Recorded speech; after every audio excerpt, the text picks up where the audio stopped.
dans la salle. Donc,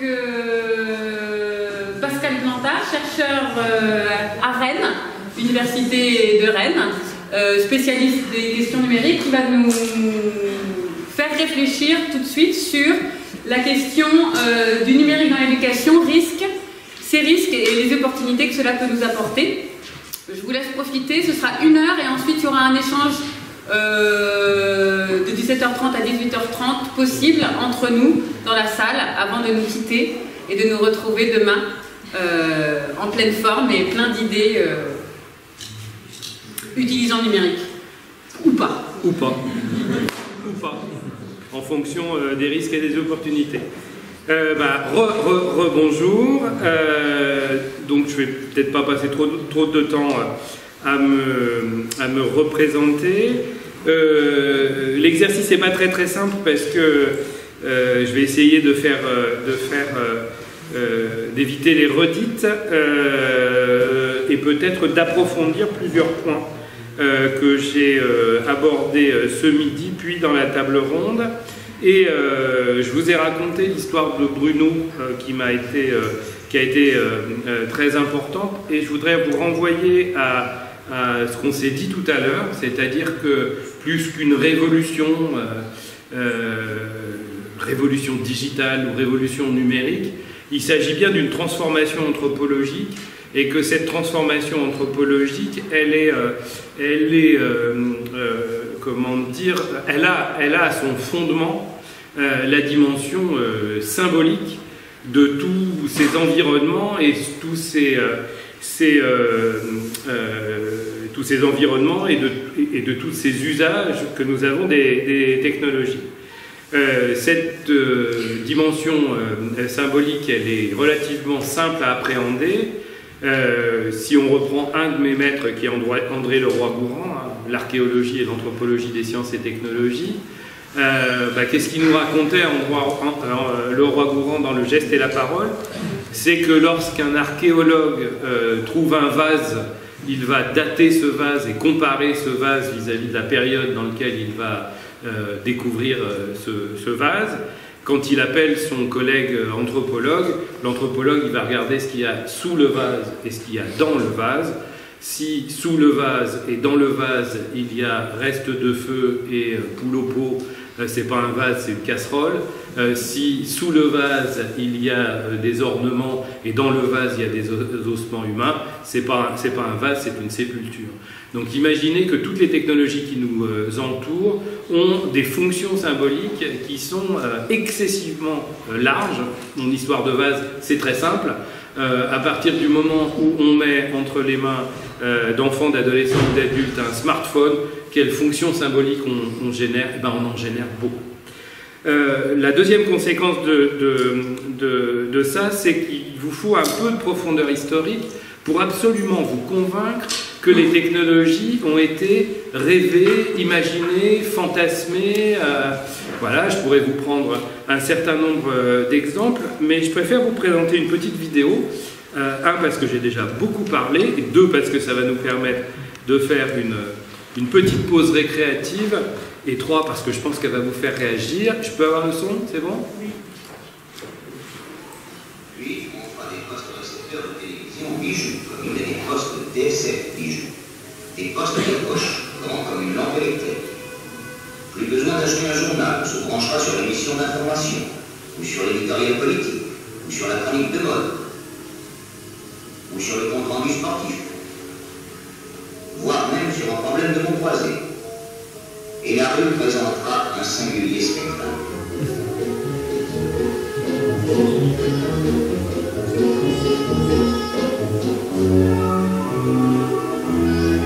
Naturellement, dans le métro, on ira le poste du voisin par-dessus son dépôt. Et il y aura des faits divers tellement passionnants que...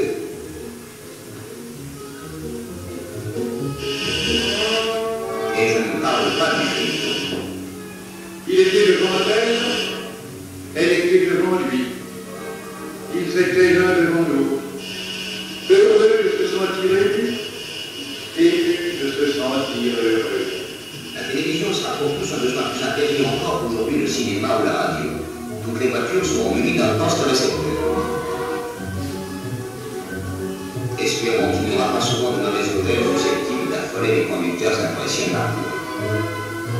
Écoutez maintenant notre rubrique de faits divers. Aujourd'hui, dimanche de Pâques, jour sanglant pour les automobilistes. On nous signale le 124e accident de la journée.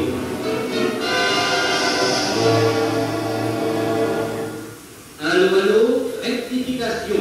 C'est 125 accidents d'automobile et non 124 qui ont eu lieu depuis ce matin.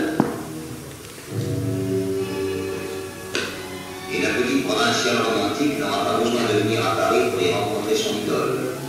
Elle l'aura sur sa table de nuit. Personne n'y échappera. Et les ministres de demain, au lieu d'être choisis comme ceux d'aujourd'hui pour leur valeur, leur intelligence, leur dévouement à la cause publique, seront choisis pour la séduction de leur sourire et le velouté de leurs yeux. Le pays, je le dis comme je le pense, mes chers concitoyens, a droit à la vérité. Nous sommes à un tournant de notre histoire. L'époque est cruciale et toutes ces questions doivent être reconsidérées. Citoyens, Où dit le c'est à ce parti-là que je vais adhérer.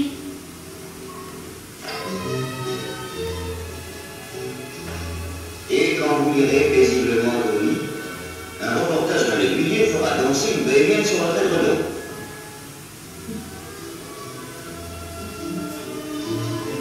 Cyprien, je te défends d'arrêter les images. Vous direz votre femme, et vous vous assoupirez en songeant aux temps heureux où la télévision sera en relief. Car vous avez soif de progrès.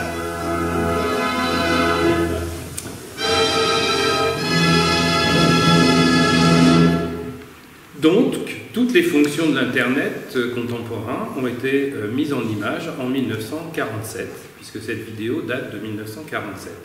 En 1947, le média dominant, c'était la radio, avec toute la force symbolique que peut avoir la radio. On sortait de la guerre, Radio Londres, etc., etc., Radio Paris est allemand, etc., etc.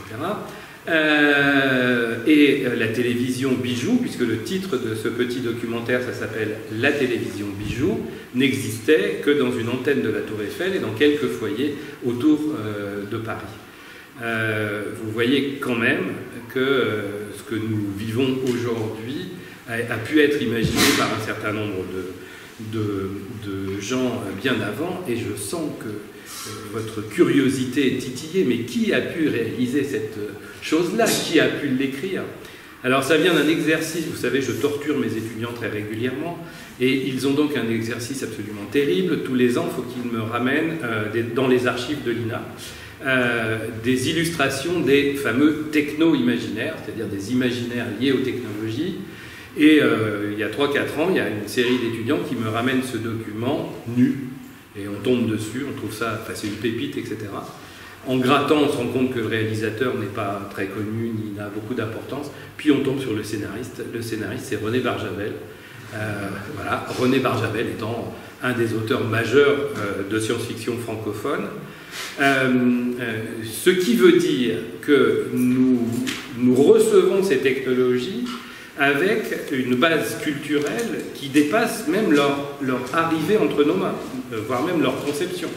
Vous voyez qu'on on a la totalité, on a la plateforme de vidéo, on a Cyprien et sa danseuse sur son lit, je ne sais pas si ça vous rappelle certaines plateformes tout à fait particulières. On a la totalité des fonctionnalités de l'Internet, mais aussi ses conséquences sociétales, puisque vous avez remarqué que notre élu, enfin notre candidat aux élections, pouvait quand même nous faire un peu réfléchir à la force de la communication dans la vie démocratique contemporaine. Ce qui veut dire, pour reprendre mon schéma, que nous allons avoir collectivement à mobiliser ces imaginaires dans des pratiques pédagogiques, on va dire dans des pratiques pédagogiques d'abord, puis dans des pratiques pédagogiques, dans des pratiques numériques d'abord, puis dans des pratiques pédagogiques numériques, en fonction de ce qu'ils représentent. Et je voudrais, en conclusion de journée, vous inviter à vous méfier de deux choses, ce que j'appelle les techno-imaginaires leurrants, c'est-à-dire ceux qui sont tellement rabâchés par les médias et le marketing industriel qu'ils nous empêchent de voir les choses. Et les techno-imaginaires Laurent, on sort de la table ronde avec le témoignage des collégiens et des lycéens. Le premier, c'est Digital Native, duquel il faut absolument se déprendre, en particulier si on est enseignant. Pourquoi ? Tout simplement parce que c'est une invention marketing de journalistes sur lequel finalement une bonne partie de la communication commerciale des grands groupes industriels vont s'installer. Or, tous les travaux de recherche démontrent que les pratiques numériques sont très inégalitaires au sein d'une même classe d'âge. Alors je vais vous donner un premier exemple. Je travaille sur les lycéens et les apprentis boulangers il y a déjà quelques années, en 2013. On a étudié le lycée du centre-ville de Rennes, le lycée Zola, alors CSP++, options, carte scolaire, on a eu des questions là-dessus. Qu'est-ce que faisait, on va prendre Facebook, de Facebook les lycéens du centre-ville? Ils s'étaient appropriés Facebook pour faire la totalité des choses. C'est-à-dire qu'ils pouvaient faire la socialisation dont je vous ai parlé ce matin, devenir finalement avoir un usage de réseau social numérique ordinaire, mais ils commençaient déjà à travailler scolairement sur Facebook. C'est-à-dire qu'ils pouvaient faire un groupe de travail répondant à la commande d'un enseignant. Parce que ils sont dans un environnement culturel, ils mobilisent un capital social et culturel suffisamment important pour passer d'une plateforme numérique à une autre plateforme numérique, d'un dispositif socio-technique à un autre dispositif socio-technique. En contraste, on a été voir les apprentis de Kerlan, et j'ai un faible pour les apprentis boulangers, parce que quand ils nous ont répondu sur Facebook, on est au tout début de Facebook, enfin au début de Facebook en tout cas, ils nous ont dit, c'est très simple, nous, on ouvre Facebook le vendredi soir pour aller organiser nos soirées attisées, et pécho de la zouze. Je ne sais pas si ça parle en Basse-Normandie, mais en Bretagne, en tout cas, c'est très très compréhensible. J'ai besoin de traduire ou non? C'est bon, hein, vous avez bien compris. On prend les photos le samedi soir et on les met sur Facebook et on l'éteint jusqu'au vendredi suivant. Alors on va aller gratter du côté des enseignants, on se rend compte que finalement, il y a une mobilisation plus que, en demi-teinte des enseignants de Zola, du centre-ville.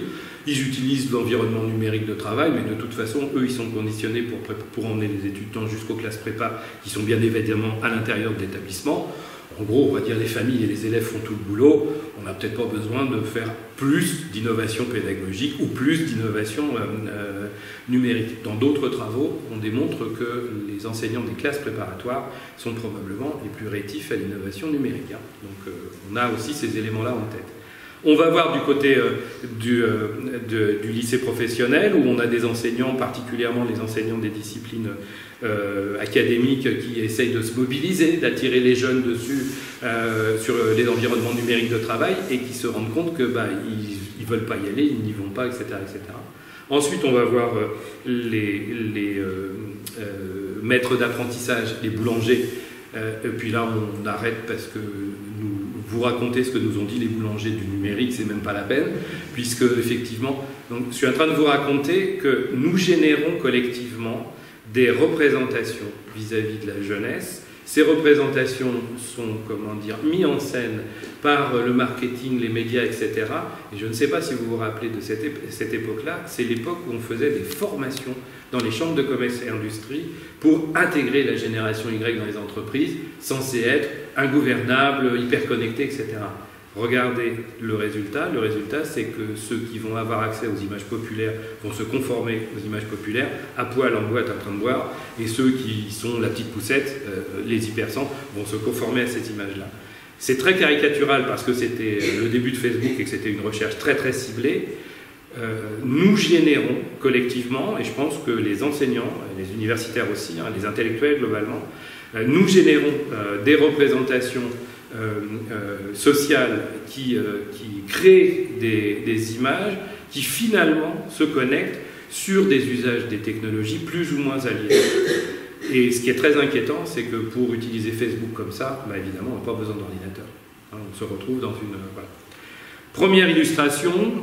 Deuxième illustration, j'essaye de ne pas vous raconter les mêmes histoires. Alors pour une fois, je vais aller plus loin, puisque ça se passe à Marseille. J'avais un étudiant en Master 2 qui travaille dans une structure d'éducation populaire qui était en train de monter un Fab Lab dans la friche industrielle de la Belle de Mai. Alors, pour ceux qui connaissent un peu Marseille, c'est derrière la gare Saint-Charles, où il y a une friche industrielle qui remonte vers les quartiers nord. C'est des anciens trucs de la SNCF. Et au début, il y a un truc super propre, super rénové, etc., où il y a les ateliers de production de Plus belle la vie, quand même, hein, la pépite audiovisuelle marseillaise. Et plus on remonte, plus c'est cracra, plus ça devient le monde des associatifs, voilà. Et au bout du bout, ils avaient décidé de monter un Fab Lab. J'arrive au printemps, quand l'équipe de ce Fab Lab me dit les gamins sont partis, enfin les ados sont partis, on ne comprend pas, est-ce qu'on peut en discuter, etc. Bon. Donc je débarque à Marseille pour d'autres raisons, et j'en profite pour faire ce petit bout de recherche avec eux. Je les fais s'exprimer, et je me rends compte que ce sont des animateurs typiques des mouvements d'éducation populaire de type main à la pâte, petit débrouillard. En gros, c'était des élèves ou des étudiants d'écoles, de grandes écoles liées aux technologies numériques. Là, la plupart venaient de Centrale Marseille, et qui, avec les meilleures intentions du monde, s'étaient un petit peu commis dans l'éducation populaire et s'est retrouvés dans un environnement Fab Lab avec l'idée de remonter une structure de type MIT, etc., pour, entre guillemets, le bien des jeunes des quartiers. Donc ils ne comprennent pas, ils me racontent que ces jeunes font plein de choses dans le Fab Lab, ils font énormément de bricoles électroniques diverses et variées, ils font des robots, ils font des instruments de musique, etc. Et puis au printemps, ils en disparus. Puis il y en a un qui me dit, c'est dommage, je venais juste de leur dire que ça aurait été bien de changer d'orientation scolaire et peut-être d'imaginer devenir ingénieur, quoi, d'aller dans la filière générale. Et puis j'en ai un deuxième qui dit, ah oui, bah moi aussi j'ai dit ça au deuxième. Et puis il y a le troisième qui dit avec une candeur et un naturel, ben oui, j'ai même donné l'adresse de... Voilà. Ce qui s'est passé, en fait, c'est que les gamins venaient au Fab Lab pour faire des loisirs, dans une logique d'éducation populaire telle qu'ils la fréquentaient dans les centres sociaux et les maisons des jeunes et des quartiers, et que les animateurs ont voulu ramener ça au capital scolaire. Ce que je suis en train de vous raconter, c'est qu'il y a probablement énormément plus de compétences technologiques, de compétences d'apprentissage, même chez les jeunes, je ne sais pas si le collègue est encore là, même chez les jeunes en décrochage, mais que les représentations qui vont se faire de leur potentialité à l'école sont tellement négatives qu'ils n'imaginent même pas, finalement, sortir de la filière Bac Pro dans lequel ils s'enferment, mais ils s'enferment culturellement. C'est-à-dire qu'on est dans quelque chose qui demande finalement un vrai travail des éducateurs au sens large et des enseignants au sens enfin voilà, des éducateurs et des enseignants. Depuis, parce qu'il m'avait un petit peu, comment dire, poussé, là, il y avait un journaliste du Monde qui m'avait demandé d'aller un peu plus loin dans le truc, j'appelle ça le complexe d'Obélix. C'est simple, le complexe d'Obélix, c'est sous prétexte qu'ils seraient tombés dans les technologies quand ils étaient petits, ils n'auraient pas besoin d'éducation. Mais on ne tombe pas n'importe comment dans les technologies. C'est pas parce qu'on n'arrête pas de nous parler de génération numérique qu'au sein même de ces générations, il n'y a pas des différences d'usage qui sont très très importantes. Et finalement, toutes ces différences d'usage, elles sont occultées par l'idée même de la génération Y. Oui, j'ai entendu ça tout à l'heure de la collègue de Poitiers. Oui, moi aussi j'ai des étudiants, moi aussi j'ai des jeunes qui nous apprennent tout un tas de trucs technologiques. Seulement, ces jeunes-là sont tout à fait particuliers. Il y en a tout un tas d'autres qui ont besoin d'accompagnement, d'apprentissage, voilà, et de travailler sur des fondamentaux qui sont des fondamentaux qui ne sont absolument pas numériques. Je ne vais pas trop reprendre sur Inéduc, puisque je vous en ai parlé tout à l'heure de manière un peu approfondie.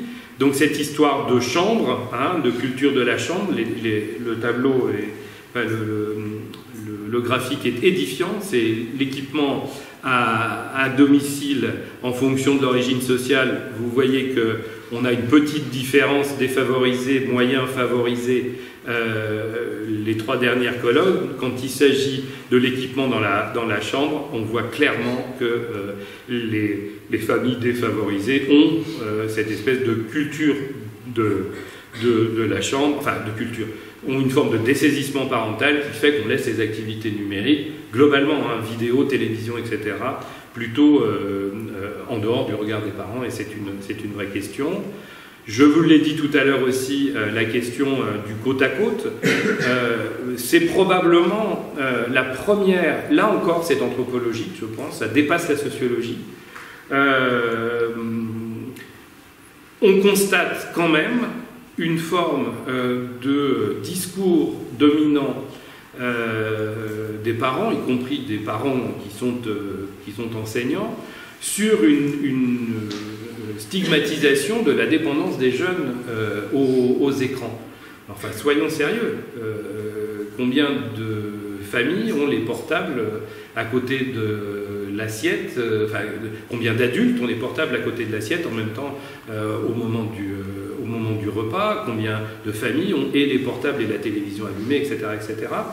En fait, c'est une activité envahissante, c'est l'activité la plus pratiquée dans les familles, mais finalement c'est aussi l'activité la plus isolante. Et ça pose quand même un certain nombre de questions. Au lieu de poser systématiquement la question du point de vue des plus jeunes, je pense qu'il faut aussi revenir à des fondamentaux de la pédagogie, voire de la psychologie de l'enfant, qui se rappellent que les jeunes se construisent en miroir vis-à-vis des pratiques des parents, et que, évidemment, si toi t'es pas déconnecté ou déconnectable même, je peux prendre sur moi puisque je suis un hyper connecté, c'est peut-être pas aussi simple que ça pour les jeunes. Je ne suis pas en train de vous raconter que tout ça est facile et que ça se fait en claquement de doigts, tant finalement la norme d'usage de toutes ces technologies est prégnante. Enfin, on est vraiment dans quelque chose comme ça. Mais j'essaye de vous faire réfléchir sur le fait que ça n'a rien à voir avec le sport ou le bricolage, quoi. Et qu'un sport, ça commence et ça s'arrête. Le bricolage, on commence un chantier et on l'arrête, ce qui sont les deux activités suivantes. Et les prises que vous allez donner avec les jeunes dans votre propre famille sont d'une autre nature que les prises que nous donnent les technologies numériques. Essayez de vous écouter parler des séries. Vous allez vous rendre compte quand même qu'on est dans des logiques qui peuvent être très très différentes et qui, même lorsqu'on est dans une tentative de dialogue, rendent des choses très compliquées. Je vous parlais de Fortnite tout à l'heure pour illustrer ça un petit peu plus. En plus de ça, il est assez clair qu'assez massivement, les pratiques parentales sont plutôt, on va dire, paraprofessionnelles ou renvoient à l'envahissement des mails, etc. Enfin, il y a quelque chose qui s'inclut dans notre acculturation aux technologies numériques, qui s'est fait plutôt par la voie professionnelle, y compris, on va dire, ça commence à se calmer du côté des milléniums, c'est-à-dire les étudiants qu'on commence, nous, à avoir en première année d'université, mais tout à fait sérieusement, tous ceux qui sont nés avant les années 2000 ont quand même une rencontre qui est plutôt dans un contexte professionnel ou académique, ce qui fait que, effectivement, les plus jeunes ayant des tendances, vous l'avez vu, enfin je vous l'ai dit tout à l'heure sur les pratiques numériques, les plus jeunes ayant plutôt des tendances à des activités qui sont des activités récréatives, on va dire décrire que finalement c'est l'activité la plus partagée à 83%,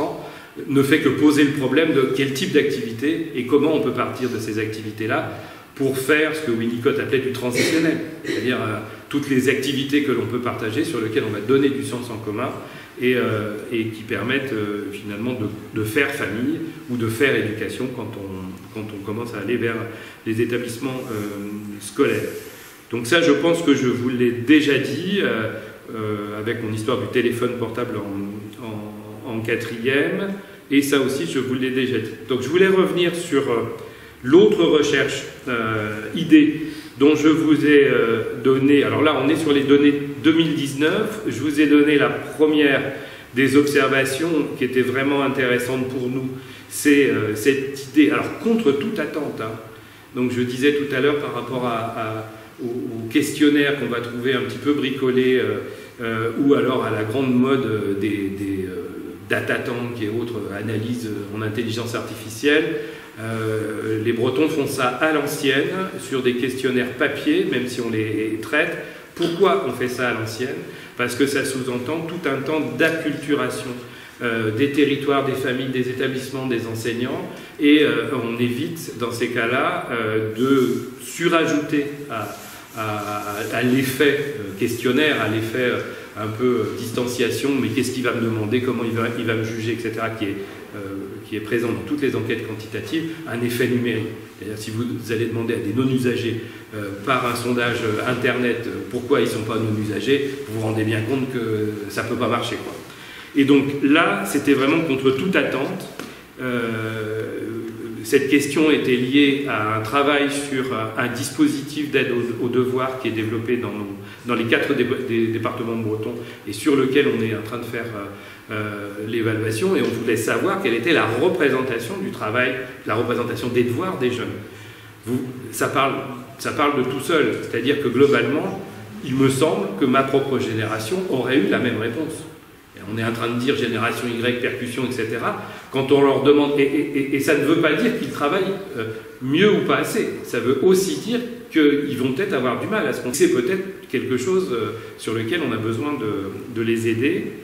Deuxième chose qui nous a vraiment surpris aussi beaucoup, et je vous en ai juste parlé tout à l'heure, c'est que finalement, contre toute attente, particulièrement, on a étudié 3 disciplines.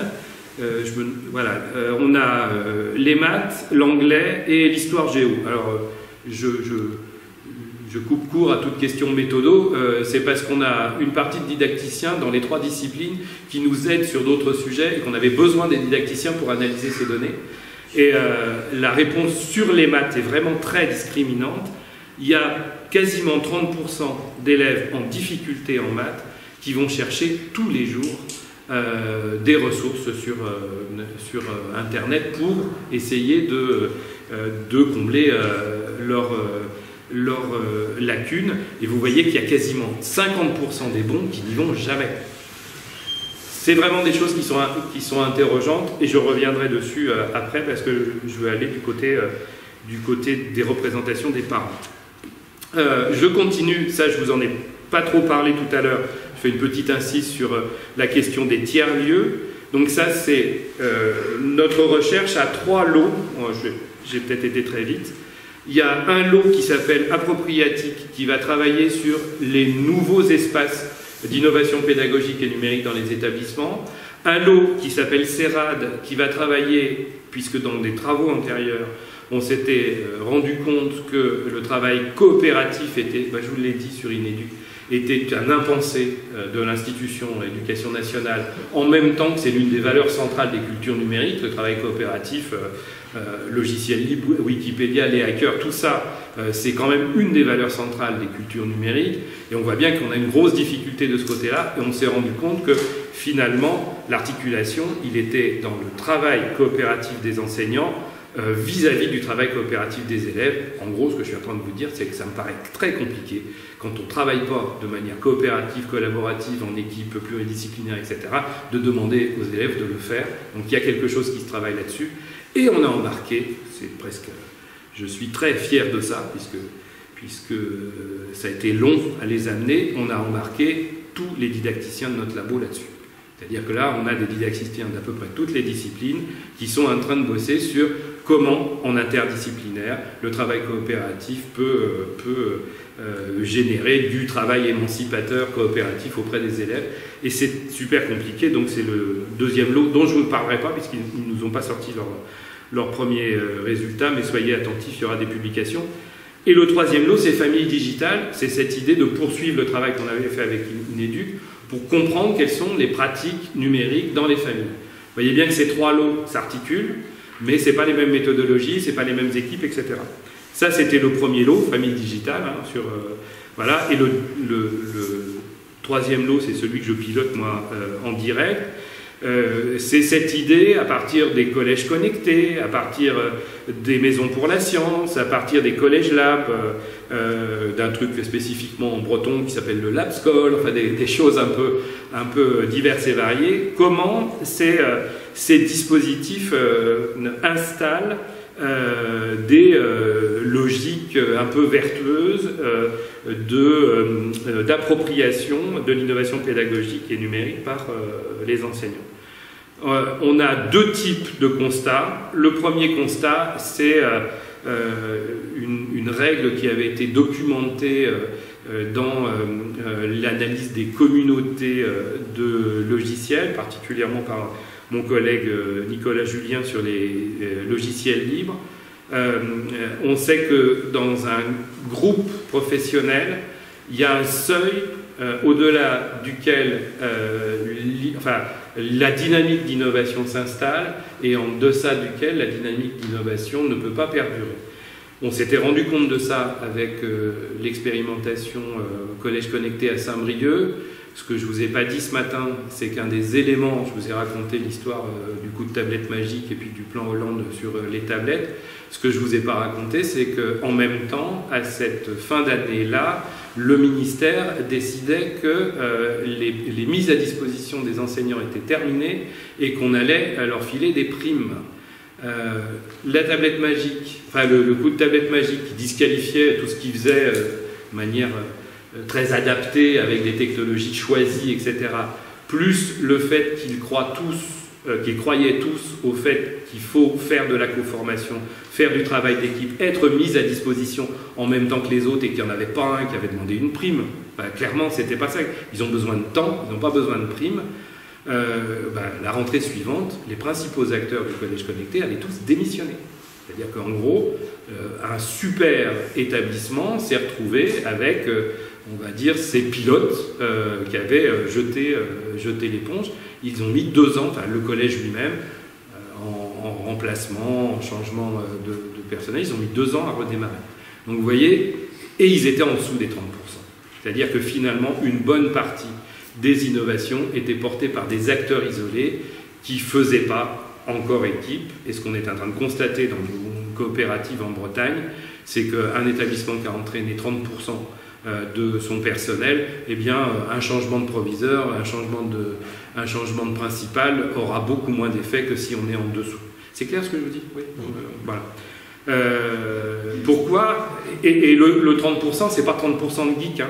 C'est 30% de gens qui vont aller du Facebook classe tout simple de l'enseignante débutante à des trucs de type Fab Lab, programmation Arduino, etc. Enfin, l'important, c'est de partager cette espèce de dynamique-là. On va retrouver ça sur les territoires ensuite.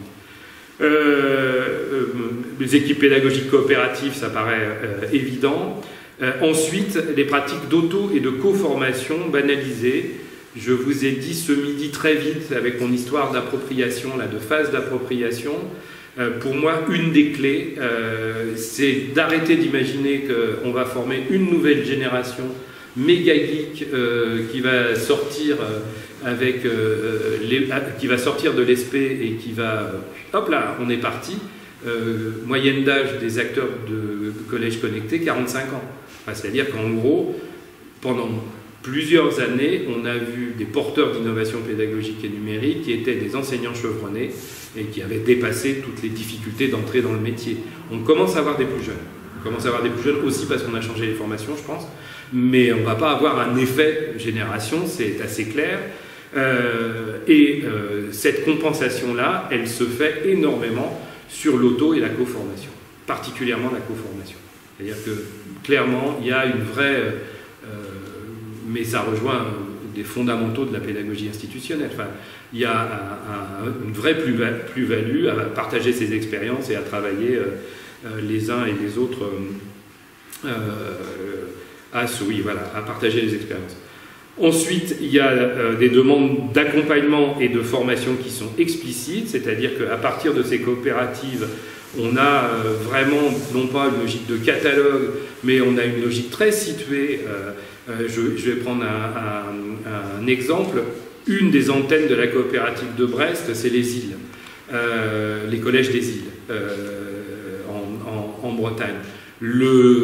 Avant de passer à la Web TV, ils ont voulu passer à la Web Radio. Il y avait eu plein de formations Canopé ou PAF sur Web Radio pendant les années précédentes. Personne n'y a été. Ils en ont fait une. Ils ont partagé avec l'ensemble de la communauté. Ils se sont retrouvés à 30 autour de ça. Et là, ils construisent une culture commune de la Web Radio sur la même machine. Mais c'est pas ça qui était important. C'est quel projet tu vas avoir dans telle ou telle île, dans tel ou tel établissement. Voilà, c'est ça qui s'est vraiment joué.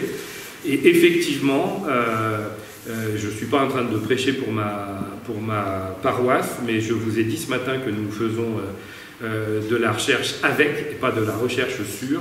Il est absolument clair que la participation des chercheurs, la mobilisation des étudiants, SP et pas SP, spécialistes des technologies ou pas spécialistes des technologies, enfin voilà, c'est vraiment un élément de dynamisation très important. Là encore, je rejoins les fondamentaux de la pédagogie institutionnelle. Je veux dire, ce mouvement, à partir de Freinet, a été créé dans les articulations entre la recherche en sciences humaines et sociales, la recherche en sciences de l'éducation des années 70 et une volonté de transformer l'école et les établissements scolaires. On est en train de revenir sur ces dispositifs-là. C'est pas évident. On a aussi un discours sur les neurosciences, mais c'est pas tout à fait le même. Donc il y a un travail à faire là-dessus. Je continue. Je vous l'ai dit tout à l'heure. Il me semble qu'il y a tout un champ de recherche sur les SAS. Et là, on va dire, votre réseau m'intéresse parce que je suis pas sûr que la tradition des établissements expérimentaux publics ait eu depuis Savary la possibilité de jouer sur les SAS. Or, je vous ai dit ce matin, je travaille aussi avec d'autres secteurs et il me semble que la médiation numérique dans toutes ses déclinaisons, elle a fait plein de choses de ce côté-là, ne serait-ce qu'importer les Fab Labs. Je vous rappelle que les Fab Labs en France, ils ne viennent pas du tout par les écoles d'ingénieurs, ils viennent par la médiation numérique et les initiatives des centres sociaux et des maisons des jeunes, donc quand même, hein, c'est pas rien. Et puis une structure de type petit débrouillard, etc. Donc voilà. Et probablement qu'il faudrait mieux qualifier ces tiers-lieux, mais c'est en train d'exploser partout. C'est-à-dire que là, en gros, pour vous réexpliciter, on était parti de 4 coopératives dans 4 lycées, des gros lycées bretons dans 4 villes. En fait, aujourd'hui, on couvre non seulement le secteur des lycées par tous les collèges, mais par exemple sur les départements où il y a une tension entre les villes, il y a une tension entre Saint-Brieuc et Lannion pour les Côtes-d'Armor et une tension entre Vannes et Lorient, eh bien les villes qui n'ont pas été choisies initialement politiquement dans le cadre des budgets sont en train de développer leurs coopératives, et entre les deux on a des popotes numériques, des marmites numériques, des cocottes numériques, enfin on a plein de dispositifs qui sont plus ou moins mobiles, plus ou moins éphémères, mais qui se réfèrent à la coopérative telle qu'elle est implantée dans le lycée. C'est beaucoup plus simple, je reviens sur la recherche, c'est beaucoup plus simple à Rennes et à Brest, parce qu'il y a un potentiel urbain, de chercheurs, d'acteurs. On va dire que les deux départements un petit peu plus ruraux, qui n'ont pas de métropole, c'est un peu plus compliqué. Je dis ça pour Caen, puisque je pense qu'on est plus sur la taille de Brest. À Caen, il y a combien d'habitants ? Ah oui, quand même. Ouais, on est plus sur la taille de Brest que sur celle de Rennes. Voilà. Alors, je voulais continuer et presque conclure sur cette idée que si on veut parler du numérique à l'école, l'opportunité, elle est clairement à rechercher du côté de la perméabilité des pratiques numériques dans les familles et des pratiques numériques éducatives.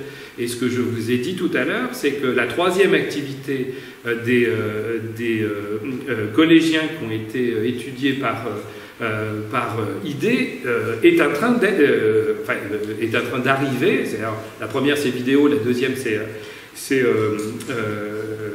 musique, la troisième c'est effectivement documentation, voilà. Et ça c'est vraiment quelque chose d'intéressant qu'il faut probablement, on va dire, labourer, faciliter.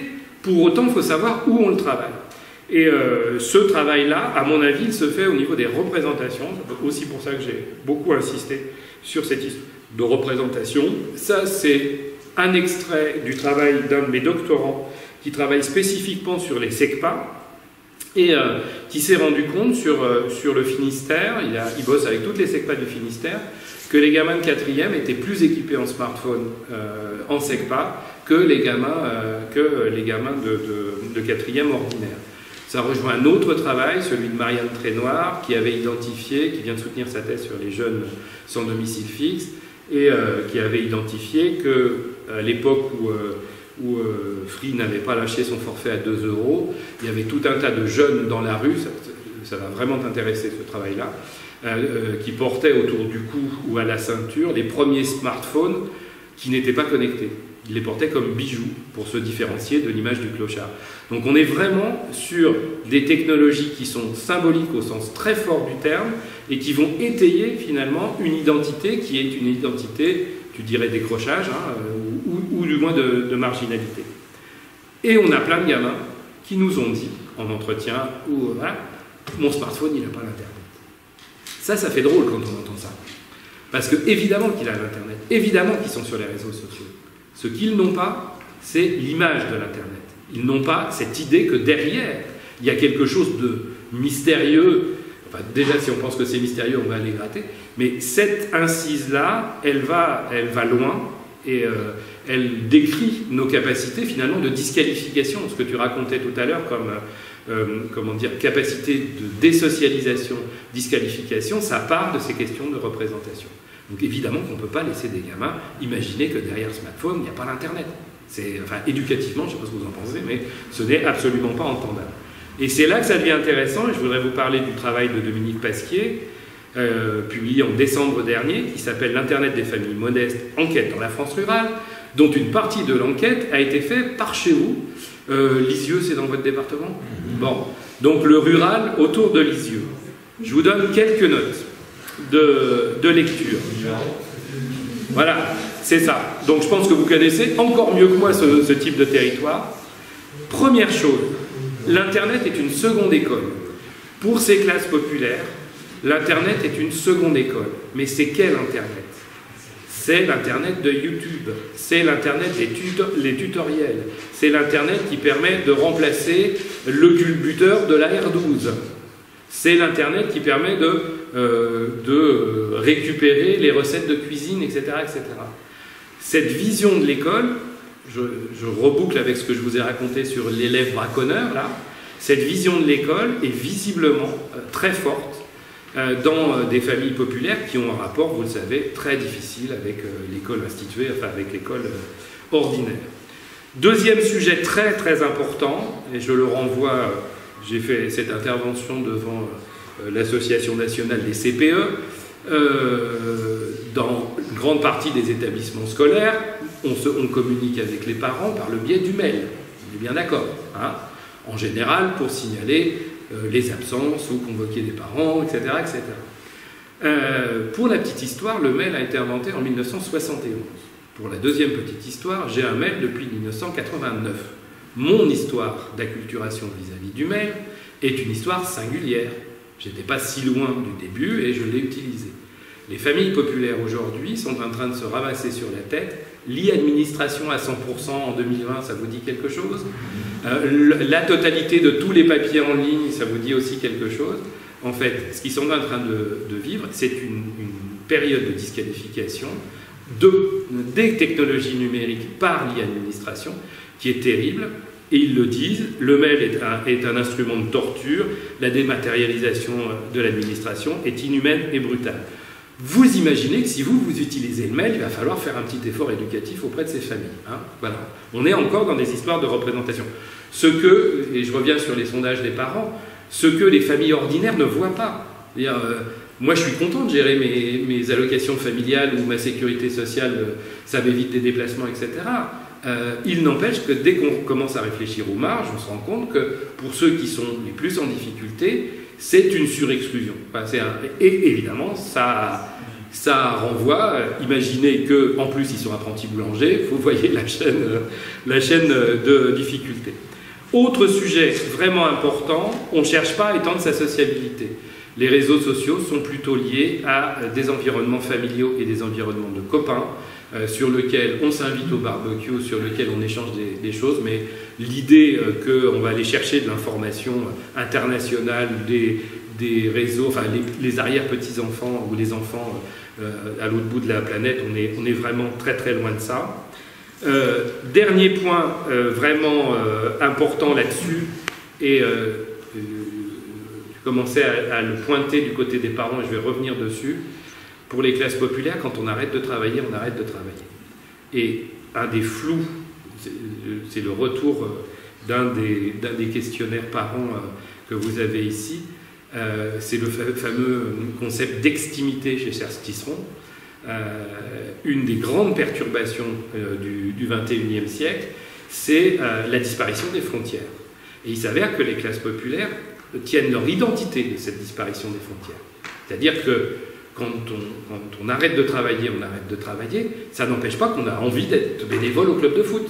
Mais si on n'arrête pas de travailler, si on est toujours aux prises avec un pseudo-travail qui est sur un téléphone de service ou sur un mail, vous voyez bien qu'on se retrouve dans des situations qui sont mises en avant par d'autres classes sociales et donc par d'autres modes d'organisation, comme le modèle dominant du travail. Moi, j'ai des étudiants qui viennent, qui m'envoient des mails à 11h, enfin à 23h30, en sachant que je suis connecté à 23h30. C'est vrai, c'est de ma faute. Mais voilà, on est dans ces jeux-là, et si je génère ce type de représentation, le degré d'exclusion, rien que par ces représentations-là, est vraiment important. Et l'autre truc vraiment extraordinaire, c'est la surprise du Bon Coin. Alors que les GAFA fassent ce qu'ils veulent, ce type de famille en secteur rural n'utilise jamais Amazon. C'est-à-dire qu'en gros, la plateforme de commerce international qui pollue la planète en supprimant le poids des camions, le poids des bateaux, etc., ça ne les concerne pas. Ce qu'ils vont privilégier, c'est le Bon Coin. Et pourquoi? Parce que dans le Bon Coin, on va négocier, chacun va garder sa fierté, chacun va être dans une position de don et contre-don plutôt que dans une position d'acheteur ou de consommateur permanent. Ça, c'est vraiment intéressant, et c'est ce que j'appelle de mes voeux, le croisement entre les travaux de sciences de l'éduc aujourd'hui et les travaux sur les usages. C'est exactement ce que je suis en train de faire pour vous aujourd'hui. C'est que je crois que ça éclaire vraiment ensuite les contextes et les comportements des plus jeunes et les comportements d'apprentissage. Après, on peut faire de la didactique. Après, on peut faire de la psychologie d'apprentissage. Mais peut-être qu'avant, il y avait ces préalables-là à faire. Je ne vous raconte pas mes deux rapports d'étonnement parce que je ne vais pas avoir le temps.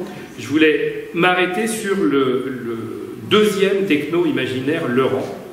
C'est cette fameuse question de la fracture numérique. Je ne vais pas en dire trop, mais d'un côté, les technologies sont prévues pour les jeunes, et de l'autre, il faut absolument qu'elles soient là pour tout le monde.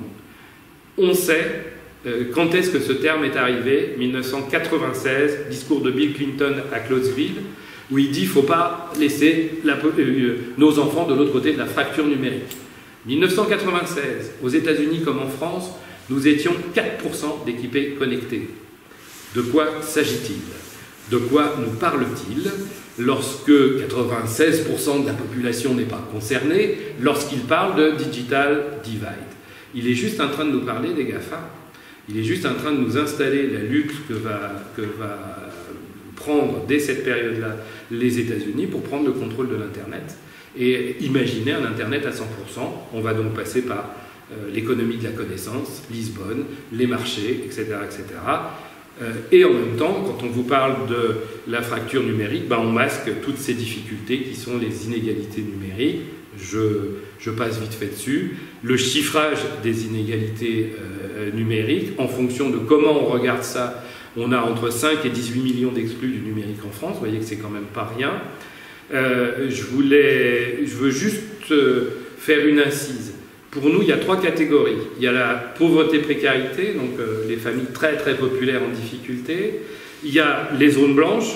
Je vous avais dit que je vous la donnerais, ma petite carte, là. Les 18 départements qui ont plus de 20% de leur population, de leur territoire qui est couvert par la DSL. Mais il y a une 3e catégorie qui est en train d'arriver, ce que j'appelle les déconnexions. Et dans les déconnexions, on assiste à un premier phénomène qui est les déconnexions volontaires.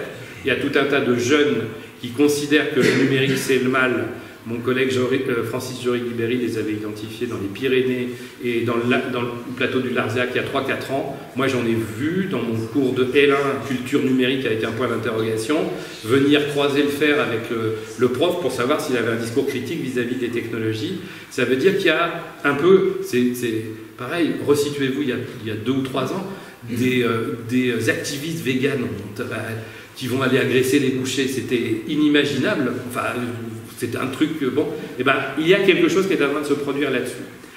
Et ce processus, il s'adjoint 2 autres processus sociaux très importants. La violence de l'e-administration, particulièrement sur le 4e âge. Quand papy Alzheimer il rentre à l'EHPAD, c'est une catastrophe. Évidemment que papy Alzheimer, il ne se rappelle pas son code de sécurité sociale, de handicap, etc. etc. Tous les travailleurs sociaux sont complètement dépassés là-dessus. Et les demandes de déconnexion, que je vais appeler discrètes, qu'on entend un peu dans les discours des Gilets jaunes, par exemple, de tous ces gens qui disent qu'il y en a marre d'être taillable et corvéable à merci, d'être joignable tout le temps. On a besoin d'une limite, encore frontière privée, publique, frontière profession, temps personnel.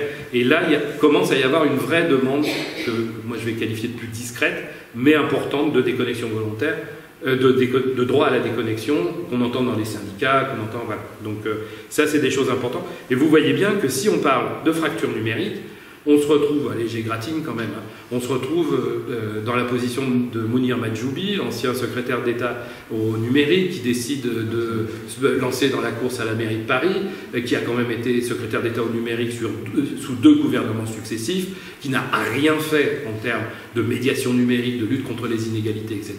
Et depuis qu'il se lance dans la course de la mairie, à la mairie de Paris, il ne parle plus que de ça. Ça s'appelle l'essentialisation.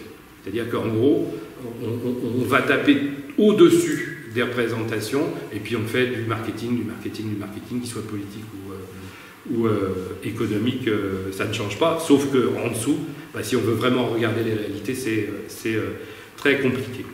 Donc, je conclus. Il y a des constats alarmants sur ces questions de numérique et donc de numérique éducatif.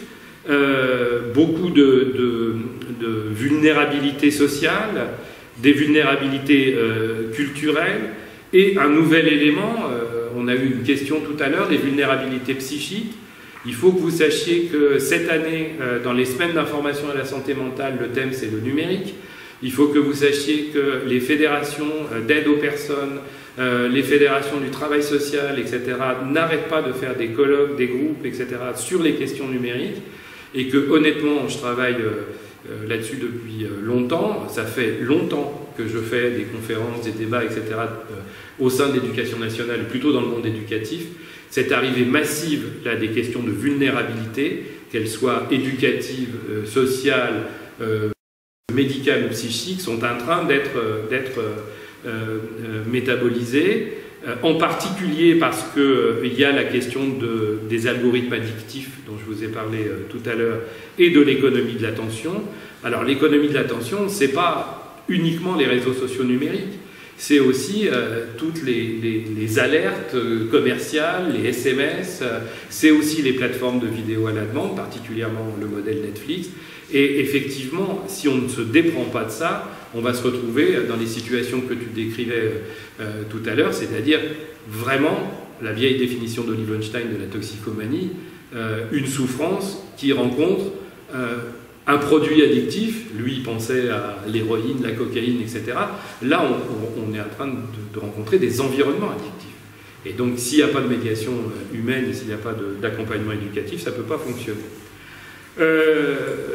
Le constat, c'est que les compensations des inégalités, la compensation des inégalités est territoriale et très culturellement située. Donc j'ai déjà répondu à cette question. Je pense qu'il faut que vous analysiez votre territoire, même s'il y a un recrutement général, il me semble qu'il se passe plein de choses intéressantes à Caen, qui sont probablement peut-être à mettre en réseau, ou moins identifiées. Je suis intervenu 3 fois, on a parlé 3 fois de choses tout à fait étonnantes, donc je pense que c'est intéressant. Ce que je viens de vous dire, c'est aussi la prise de conscience dans plusieurs des secteurs qui sont liés au métier de l'humain, l'émergence de cet adolescent tacticien qui voilà, qui dit qu'il n'aime pas l'école. Alors bon, je pense que vous êtes dans des lieux pour faire réapprécier l'école, donc c'est un autre sujet, mais qui dit qu'il n'aime pas l'école tout en utilisant les outils numériques pour ludifier, pour faire du biais, pour tourner. Et ce phénomène qui doit vraiment nous faire réfléchir, Fortnite, c'est un petit peu de WoW, un petit peu de Minecraft, un petit peu de réseaux sociaux, c'est totalement gratuit, ça fait sauter les catégories classiques, jeux sur console, jeux en réseau, ça se pratique sur tablette, ça y est, je vais perdre la tablette, le truc portable de Nintendo. Aide-moi, toi. La Switch, voilà, la Switch. Ça se pratique sur la Switch ou sur grand écran. Et en un an, ça fait 125 millions de joueurs. Mais c'est pas ça qui m'intéresse. Ce qui va m'intéresser, c'est que Fortnite a envahi les cours de récréation de fin de primaire et de début de collège. Et pas envahi uniquement parce qu'ils jouent, a envahi dans le vocabulaire. Je ne sais pas si vous êtes au courant, je pense que vous êtes tous au courant. Quand même, un skin, c'est pas du tout une peau en fait. Enfin, c'est un ensemble d'armures, d'attitudes, etc., qui permet de personnaliser son joueur sans gagner, etc., etc. Un Bambi, c'est un débutant, enfin voilà. Ils ont un développement d'un vocabulaire propre très jeune, ce que faisait pas WoW, par exemple, qui était plutôt à une autre échelle, qui est en train de capter l'attention d'énormément de jeunes. Donc je ne sais pas si, par rapport à ce que je vous ai dit ce matin, c'est un environnement qui va permettre de favoriser l'apprentissage. Ce qui est sûr, c'est qu'il est basé sur l'économie de l'attention. Et donc, en fonction de comment on va pouvoir se métaboliser ça, on peut avancer. Et je vais finir là-dessus parce qu'il fallait bien quand même que je pousse ma gueulante anti-GAFA. Ce que minimisent absolument nos élus et ce dont ne veut pas parler le ministre et la haute administration de l'éducation nationale, c'est ce processus qui est très documenté par la recherche aujourd'hui. Je vous prends juste un exemple, Agnès Van Zanten, le travail sur l'orientation dans le 9-3 en Seine-Saint-Denis, qui décrit très clairement que, comme les conseillers d'orientation de Seine-Saint-Denis orientent les gamins systématiquement vers des filières pro non valorisables, etc., s'est développé un marché des coachs en art, design, qui préparent en gros des gamins à essayer les castings télévisés, les émissions, etc., etc. On a des familles populaires qui sont en train de s'endetter pour payer une offre privée d'un truc complètement fantasmatique. Et ça, la règle, il y en a plein d'autres, hein. La règle, c'est où le service public se désengage, on va avoir une offre privée. Quand c'est une offre privée locale, des ZTech ou des associatifs, etc., du coin, ça ne me pose pas de problème. Quand c'est Google qui vient installer son atelier Google dans mon jardin à Rennes, ça commence à me poser un autre problème parce que Google, ils ne payent pas d'impôts, ils sont transhumanistes, ils ont une capacité de générer des outils numériques et des algorithmes terribles. Donc on est quand même face à des choses, quand je dis qu'il faut faire gaffe aux GAFA, Google, Amazon et Facebook sont des gens qui ont des appétits vis-à-vis de l'éducation. On va dire Apple et Microsoft aussi, sauf que tout le monde sait que Apple et Microsoft, dans certaines situations, je prends Apple avec le gouvernement européen, avec le gouvernement irlandais, il a fallu forcer le gouvernement irlandais pour qu'il paye, pour qu'il fasse payer les trucs, mais une fois qu'Apple avait perdu, il a dit j'y vais. C'est des industriels encore. Ces deux-là, c'est des industriels. Les plateformes plus Google, Amazon et Facebook, c'est autre chose. Et je pense qu'il faut vraiment, vraiment faire attention à ça. Et donc, je reviens sur un débat que j'ai saisi en fin de matinée. Oui, je vous fais une présentation sur un Mac. Oui, c'est plus aride. Oui, c'est plus compliqué. Oui, c'est plus difficile. Mais en même temps, il faut vraiment qu'on pèse les risques qu'on prend à n'utiliser que les solutions commerciales, particulièrement venant des GAFA aujourd'hui dans l'éducation. Donc voilà, je finis sur une note un peu sombre, mais...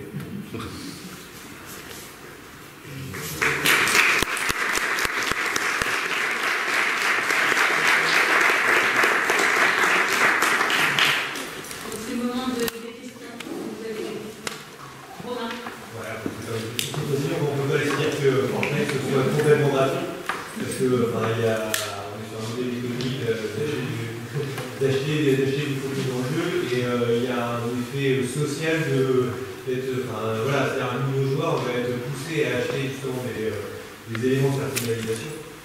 Voilà. Mais je suis d'accord, sauf que on a commencé à analyser petit à petit les différentes plateformes.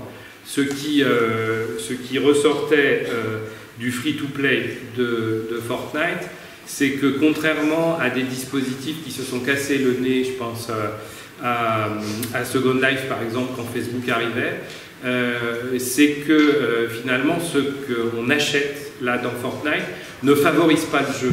Et c'est super malin puisqu'il y a plein de travaux soit de sciences économiques, mais je vous parle des sciences économiques un peu critiques, soit en sciences des usages, qui décrivent les limites. Et nous, on est dans une situation très paradoxale. Moi, je me suis demandé s'ils ne nous lisaient pas. Évidemment qu'ils ne nous lisent pas, ces gens-là. Mais ils sont en train de... À chaque fois qu'on identifie quelque chose qui est potentiellement aliénant, dangereux, etc., il y a une offre technique qui répond à ça. Et donc Fortnite, il faut quand même reconnaître que c'est impressionnant. C'est free-to-play, mais c'est free-to-play pour une partie. Il y a une autre partie qui est complètement payante et propriétaire. Et jusqu'à quand? Qu'est-ce qu'ils sont en train d'installer comme comportement? Quand toutes les familles vont se retrouver avec une obligation d'acheter des machins, etc., comment ça va se jouer? Et là, on voit encore des discriminations. Moi, je suis capable de dire à mon fiston, et puis quoi encore, tu joues à Fortnite, c'est déjà bien. Tu as déjà une Wii, c'est déjà bien. Tu vas pas nous... Hein, bon, mais voilà, la pression sociale, la fameuse tyrannie de la majorité dans l'adolescence en tout cas, de Dominique Pasquier, va encore jouer à fond.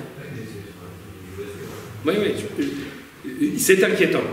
Mais en même temps, c'est extraordinairement inquiétant. Voilà. C'est vraiment une plateforme très très intéressante à observer. Pour une fois, on n'est pas en retard. On est dessus.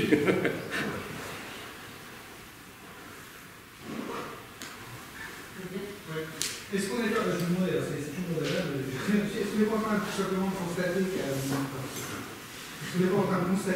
qu'après l'âge d'or des années 50 et 70, il y a un rattrapage en termes éducatifs, économiques et casse-populaires par rapport aux héritiers du Bourdieu, et que cette période, cet âge d'or, etc., il s'est effondré, et tout est en train de disparaître avec la remontée des inégalités qu'on a d'abord vues aux États-Unis, depuis chez nous depuis les années 80 et surtout depuis les années 2000, et qu'en fait ceux qui continuent à s'en sortir, c'est ceux qui ne maîtrisent pas forcément plus la technique du numérique, mais comme vous dites, les usages numériques, et qui sont capables de proposer des activités alternatives à leurs enfants, que ce soit le sport, que ce soit des vacances scolaires dans des pays étrangers, des visites au musée, des sorties au théâtre, du cinéma, mais pas nécessairement la dernière production de Disney, mais aussi la dernière production de Disney, mais aussi autre chose, et qu'on en revient toujours à la même chose, c'est-à-dire que la fracture avant le numérique est d'abord sociale. Alors, c'est une question à la fois sociale, générale, très importante, mais c'est aussi une question théorique. Les sciences des usages se sont d'abord installées sur une espèce de numérique enchanté. C'était le CNED de Lannion. Rennes a été présent, puis ça a été toute l'époque Calon, Latour, Acriche, aux mines. On a eu, on va dire, une forme avec le développement conjoint des années 80 et des premières technologies vraiment individualisées, le micro-ordinateur, l'apparition du multimédia, etc. Des sciences qui étaient un peu technophiles finalement, et j'y étais, je vous ai raconté Bruno ce matin, j'y étais, je me rappelle de cette époque-là, et on était un peu ravis de la crèche technologique, quoi. Dans les années 90, on va dire, les bourdieusiens sont revenus. Et il y a eu un gros travail sur, finalement, la fracture numérique, ou ce qui va devenir la fracture numérique au début des années 2000, mais sur les fameuses théories du capital social, capital économique et surtout capital culturel. Avec, en fond, cette idée de l'analyse des rapports de pouvoir que partageaient Foucault et Bourdieu, finalement, dans une logique confrontation des classes qui est directement héritée du marxisme du 19e, etc. Je vais dire ça comme ça, ce logiciel ne marche plus. C'est-à-dire qu'en gros, on a vu De Gaulle-Jacques nous parler non plus de la lutte des classes, mais de la lutte des places. On a vu la fragmentation des classes sociales. On a beaucoup parlé de la fragmentation des classes populaires, des classes ouvrières, etc.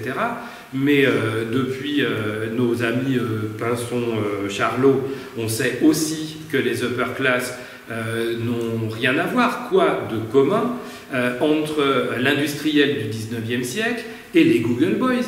Enfin, soyons sérieux, quoi. Culturellement, en posture, la manière... C'est Mozorov, un philosophe d'origine russe, qui est le plus précis là-dessus. L'une de ses phrases préférées, c'est les gars de la Silicon Valley sont bien trop occupés à faire la course pour vaincre la mort, pour s'occuper du monde. C'est-à-dire que c'est des gens qui sont dans des idéologies fermées. Regardez ce qu'ils produisent juste derrière. Pas le marketing, mais juste derrière. Vous allez vous rendre compte que ces gens-là sont dans un délire transhumaniste. Hein. Transhumanisme, c'est à un moment donné, nous ne serons plus que des robots et nous deviendrons immortels. C'est un des techno-imaginaires, il n'y a pas de problème. Donc ce que je suis en train de raconter, c'est que, imaginons appliquer cette grille-là à la grille bourdieusienne, pour faire simple, à la fragmentation sociale que l'on vit aujourd'hui. Où sont les classes dominantes dans les jets et au niveau international? Où sont les pauvres? Tu vas retrouver des pauvres dans les pays, mais tu vas aussi retrouver le choc migratoire, des pauvretés de territoire presque continentales. Enfin, on est dans quelque chose de cet ordre-là. Et c'est pour ça que, finalement, De Certeau est revenu vachement sur le devant de la scène. Presque la même question m'a été posée par une collègue de l'Académie de médecine qui est épistémologue, enfin qui est une grande médecin, mais qui vraiment s'intéresse énormément à ça. Et elle m'a dit, je reformule un peu, elle m'a dit, est-ce que c'est pas l'avènement du grand formatage généralisé? Et je lui ai répondu, non. Alors c'est peut-être mon optimisme breton, et c'est peut-être le fait que nous, de toute façon, à un moment donné, on fermera les frontières, ça c'est sûr. Hein. Non mais bon, voilà, qu'on est dans un environnement très très particulier, c'est possible, je crois pas. Mais en tout cas, je crois qu'avec un certain nombre de prises de conscience diverses et variées, nos capacités de braconnage sont encore possibles. Et donc on peut encore dire non à Google. Alors je vous donne un exemple. J'ai bossé, ce que je n'ai pas dit, c'est que jusqu'à la semaine dernière, j'étais vice-président numérique de mon université. J'ai bossé pendant à peu près 2 ans pour que toutes les collectivités territoriales de Bretagne, plus les universités, signent un partenariat avec un autre moteur de recherche que Google, vu que Google s'était installé en centre-ville de Rennes. Alors, ça vaut ce que ça vaut, c'est compte, c'est européen, c'est... Voilà, je rentre pas dans...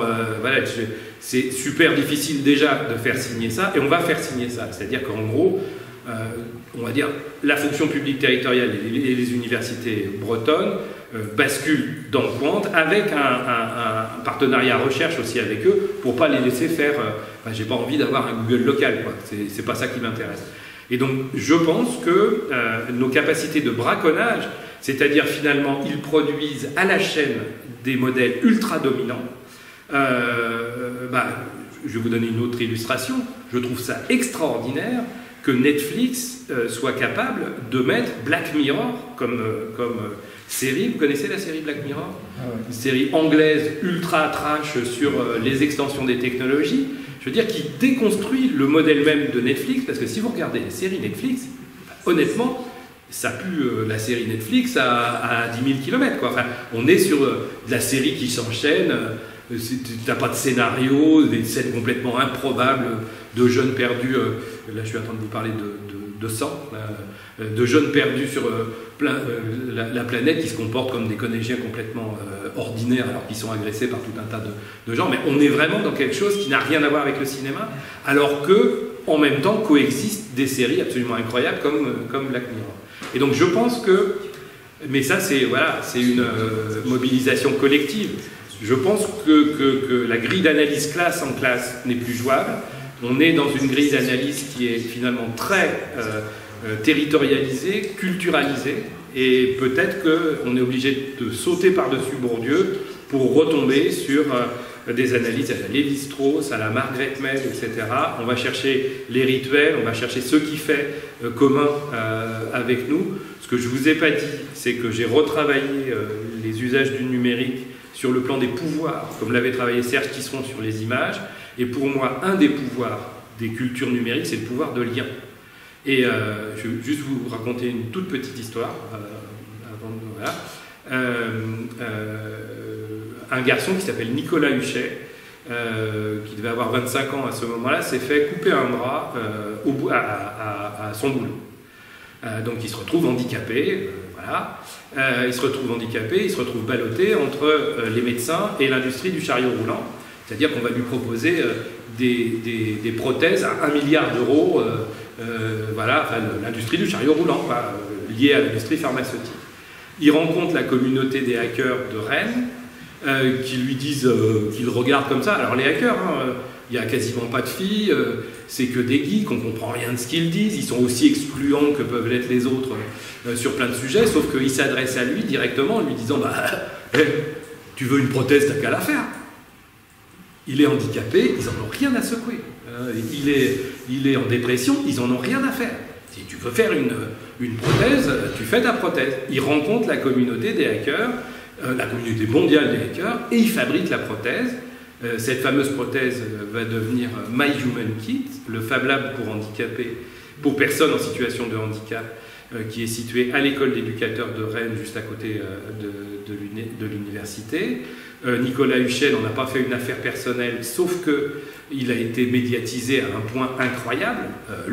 Il a été en première page de Wired, la grande revue américaine. Donc vous voyez, on est dans un truc absolument dingue.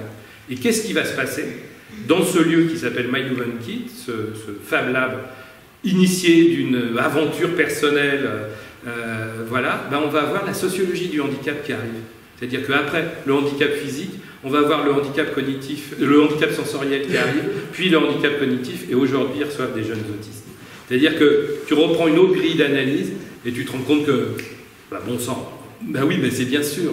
Dans la sociologie du handicap, on sait que ce qui va transformer d'abord la représentation à propos du handicap, c'est pas le handicap physique et l'image du fou, je renvoie à Foucault, mais c'est pas le handicap psychique mais l'image du fou, c'est plus difficile en termes de représentation occidentale, mais bien le handicap physique. Et on se retrouve avec quelque chose qui est un vrai braconnage, une vraie transformation, et ça devient un modèle européen. Il y a plein de gens qui viennent et qui montent des Fab Labs un peu partout à destination de ce type de public. Donc voilà, je crois que ce genre de choses est possible, et peut-être que, alors ça c'est un espoir, je pense que la pédagogie Freinet, la pédagogie institutionnelle, etc., ont été malmenées depuis Savary, rangées dans des frontières ou des, je sais pas comment je dis, je parle un peu sous ton contrôle, enfin dans des endroits de l'institution scolaire. Peut-être qu'avec ce type de rencontre, voilà, ces nouveaux lieux, ces croisements avec le pouvoir de lien, enfin le pouvoir de communauté des cultures numériques, il y a peut-être un truc à faire. Donc, braconnons.